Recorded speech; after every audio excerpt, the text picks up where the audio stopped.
कपूरा के होलाया रतिया दुआवा जाला पासे कपूरा के होलाया रतिया दुआवा जाला पासे कपूरा के होलाया रतिया बोला के दुआरिया कपूरा के होलाया रतिया बोला के दुआरिया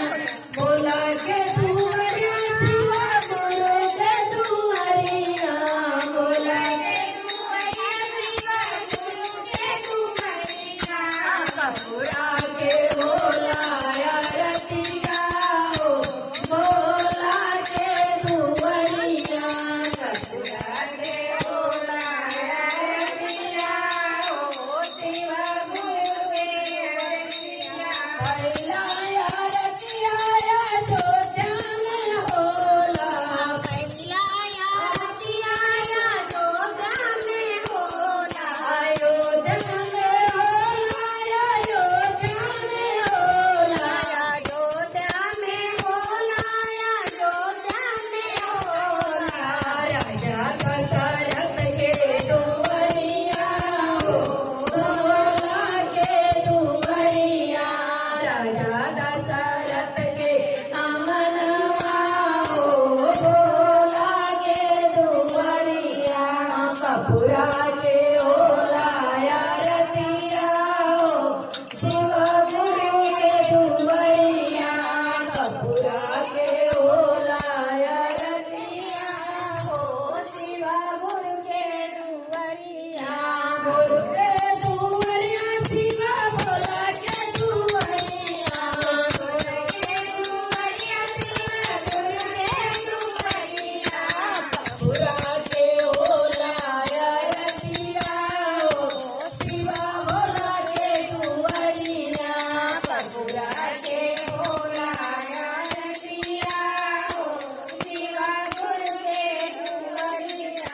दूसराया रतिया हिमाचल में होला दूसराया रतिया हिमाचल में होला हिमाचल में होला हिमाचल में होला हिमाचल में होला हिमाचल में होला शंभो महाकाल अंगनवा शिवा भोला के दुआरिया शंभो महाकाल अंगनवा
साबिता नगर में होला, साबिता नगर में होला, साबिता नगर में होला, साबिता नगर में होला। होला।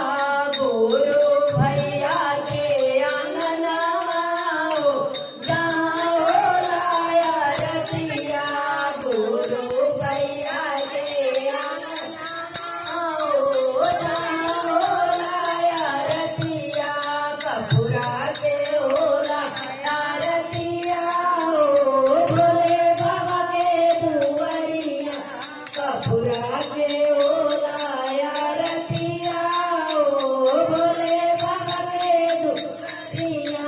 बाबा के दुआरिया, शिवा गुरु के दुआरिया, बाबा शिवा गुरु के दुआरिया, कपूरा के होला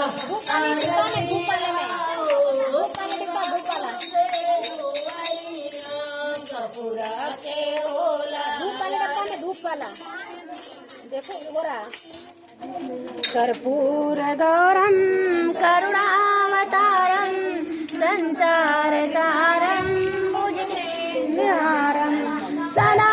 वसंतम हृदयारविन्दे भवं पाणि सहितं नमामि, तमेव माता च पिता तमेव, तमेव वन्दे सशिखा तमेव, तमेव विद्या तमेव तमेव सर्वं मनुदेव देव, तमेव सर्वं मनुदेव देव, मङ्गलं भगवान् विष्णु, मङ्गलं गरुडध्वज, मङ्गलं पुण्डरीकाक्षाय, मङ्गलाय तनोहरि, सर्वमङ्गलमङ्गले शिवे सर्वसाधिते, शरण्ये त्र्यम्बके नारायणे नमस्तुते, नारायणे नमस्तुते, गुरु ब्रह्मा गुरु विष्णु गुरुदेवो महेश्वर, गुरु साक्षात् परम तस्मै, तस्मै श्री गुरुवे नमः, तस्मै श्री गुरुवे नमः। बोला शंकर भगवान की भोले बाबा की बैजनाथ की बैजनाथ बाबा की उज्जैननाथ की रामेश्वरनाथ की महाकालेश्वरनाथ की सब देवी देवता की कुलदेवी कुलदेवता की जय हो। गड़बड़ा गल लग बतावे लगे तो गड़बड़ा जाला, कोनो चीज बतावे लगे जब तो गड़बड़ा जाला। लो बेटा इसको रख दो, ये सब कपूर पहले से जा अपने मंदिर घर में।